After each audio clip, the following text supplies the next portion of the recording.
슬램덩크 원작이 북산 엔딩으로 끝나자 많은 팬들은 풀리지 않은 떡밥과 함께 후속편을 기대했습니다. 하지만 원작은 그렇게 막을 내렸죠. 작가 이노우에 다케이코는 이런 말을 남겼는데요. 후속편을 그리지 않겠다고 이야기한 적은 없습니다. 지금보다 더 좋은 스토리가 생각나면 언제든지 다시 그릴 생각이지만 타이에 의해서는 그러지 않아야겠다고 생각했습니다. 그리고 25년이 넘게 흐른 지금 더 퍼스트 슬램덩크가 산왕전의 재구성과 함께 다시 찾아왔죠.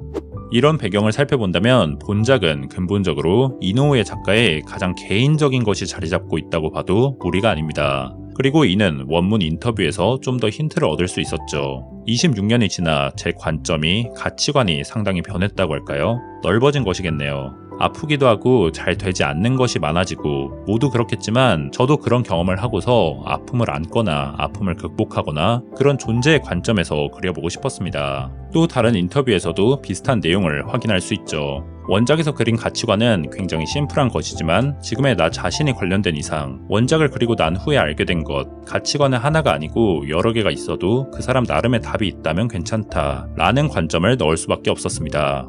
슬램덩크 고유의 감동은 주인공들이 달성하는 결과보다 근본적으로 한계를 극복하는 과정, 그리고 그것을 가능케 하는 뜨거운 청춘에 있을 것입니다. 그리고 본작은 주인공들의 도전뿐만 아니라 이노우의 도전 역시 느낄 수 있는 작품이었죠.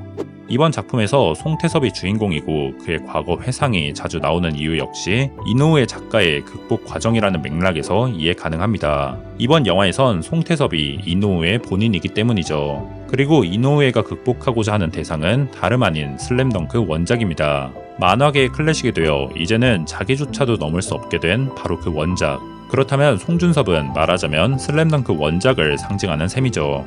영화가 시작하면 어린 태섭은 형과 1대1 농구를 하고 있으며 실력 차이, 키 차이가 강조됩니다. 친구가 없어 보이는 태섭은 오로지 형과 함께 놀죠. 농구에 있어선 좀처럼 뚫기 어려운 상대이지만 그보단 마음의 안정을 주는 그늘처럼 묘사되는 송준섭.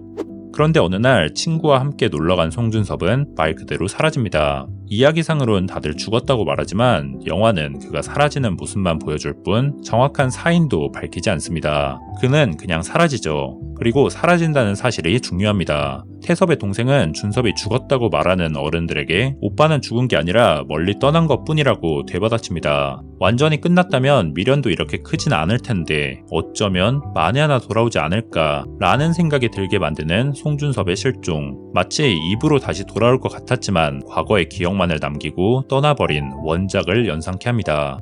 준섭이 사라지고 남은 태섭에게 준섭은 이제 안식처로서 그늘이 아니라 자신을 가리는 그늘이 됩니다. 농구 시합을 곧잘 하다가 형만큼은 못한다 라는 상대의 말에 금세 기가 죽고 집에선 가면을 쓰고 형의 옷을 입어도 보지만 엄마와 갈등만 초래할 뿐이죠. 태섭은 이제 형이 밉기까지 합니다. 혼자 남은 그는 형의 그늘에서 벗어나기 위해 형을 넘어서야 될까요? 어떻게 극복할 수 있을까요? 영화는 여기서 슬램덩크의 본질을 살립니다. 송태섭은 싸우죠. 이기고 지고가 중요한 게 아니라 일단 싸웁니다. 바로 정대만하고 말이죠. 또한 송태섭이 중학교 1학년 때 정대만을 스치듯 만나 송준섭과 겹쳐 보였다 라는 설정을 새로 넣고 여기서 그를 유사 송준섭으로 묘사합니다. 송태섭이 송준섭을 닮은 정대만과 주먹 다짐을 하듯 이노우에는 원작을 재구성한 이번 작품을 통해 과거의 금자탑을 극복하고자 하는 것으로도 보입니다. 그리고 그에게 극복이란 더 나은 스토리를 그리는 것이 아니라 현재의 모습으로 과거와 함께 하는 것일 테고요.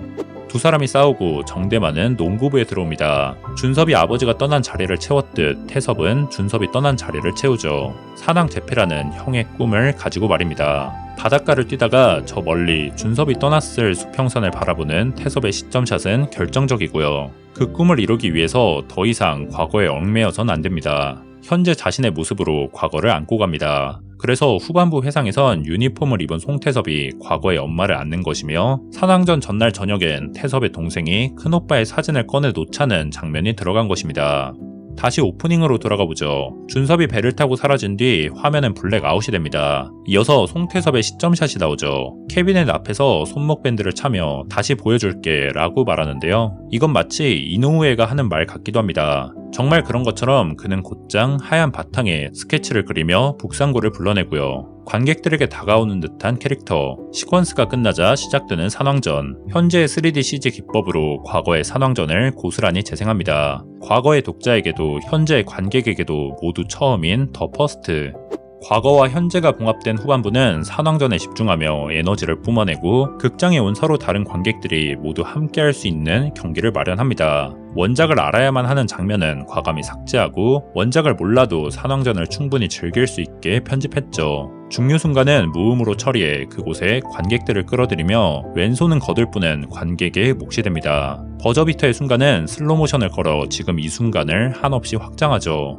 강백호의 말대로 영광의 시대는 바로 지금이라고 영화는 말하고 있습니다. 그렇게 된다면 송태섭과 정우성을 미국으로 보낸 미래를 그려낼 수도 있고, 쿠키 영상에서처럼 송준섭의 과거 사진은 언제나 지금의 가족들과 함께할 수 있을 것입니다.